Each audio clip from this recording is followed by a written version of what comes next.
afternoon.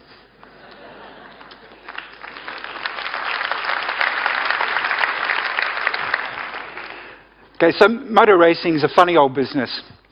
We make a new car every year, and then we spend the rest of the season trying to understand what it is we've built to make it better, to make it faster.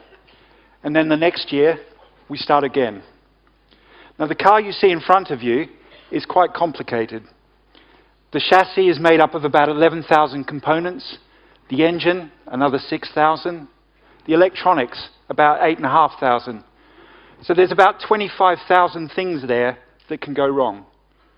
So motor racing is very much about attention to detail.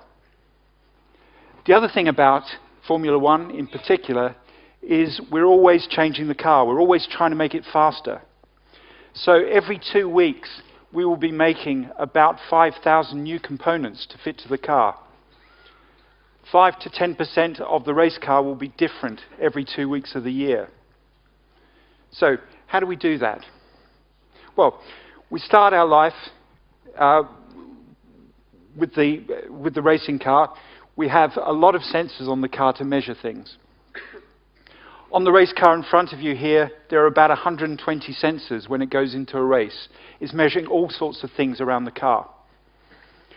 That data is logged. We're logging about 500 different parameters within the data systems, about 13,000 health parameters and events to say when things are not working the way they should do.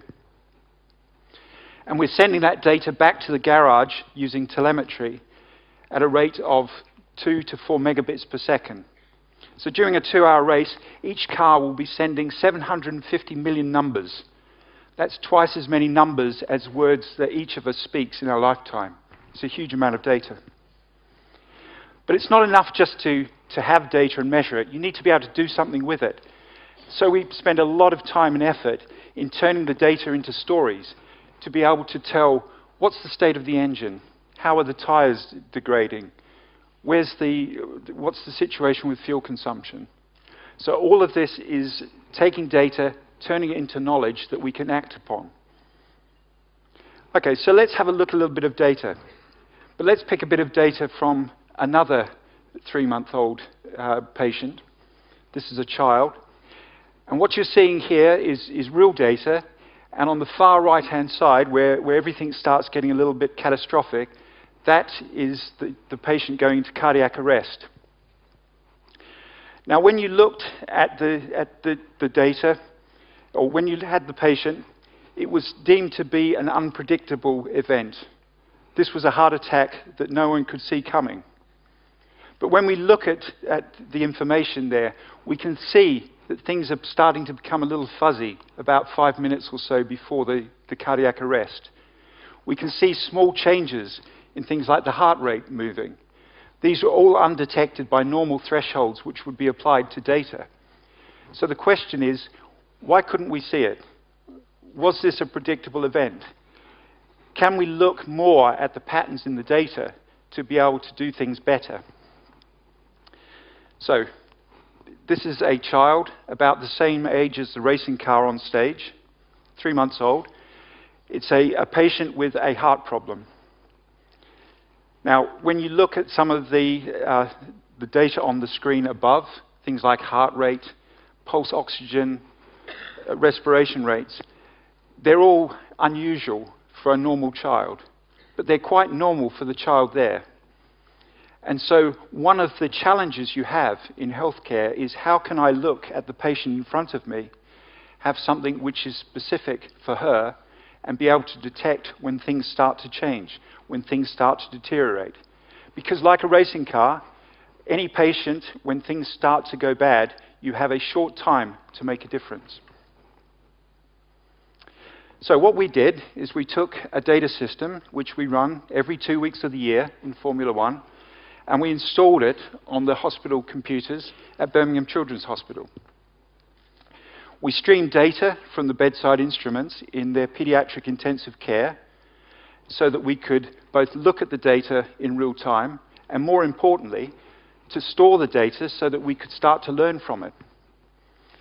And then we applied an application on top which would allow us to tease out the patterns in the data in real time so we could see what was happening, so we could determine when things started to change. Now, in motor racing, we're all a little bit ambitious, audacious, a little bit arrogant sometimes. So we decided we would also look at the children as they were being transported to intensive care. Why should we wait until they arrived in the hospital before we started to look? And so we installed a real-time link between the ambulance and the hospital, just using normal 3G telephony to send that data, so the ambulance became an extra bed in intensive care. And then we started looking at the data. So the wiggly lines at the top, all the colors, this is the normal sort of data you would see on a monitor: heart rate, pulse, oxygen within the blood, and respiration. The lines on the bottom, the blue and the red, these are the interesting ones. The red line is showing an automated version of the early warning score that Birmingham Children's Hospital were already running. They've been running that since 2008 and already have stopped cardiac arrests and distress within the hospital. The blue line is an indication of when patterns start to change. And immediately, before we even started putting in clinical interpretation, we can see that the data is speaking to us. It's telling us that something is going wrong. The plot with the red and the green blobs, this is plotting different components of the data against each other. The green is us learning what is normal for that child.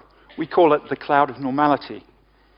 And when things start to change, when conditions start to deteriorate, we move into the red line. There's no rocket science here. It is displaying data that exists already in a different way, to amplify it, to provide cues to the doctors, to the nurses, so they can see what's happening.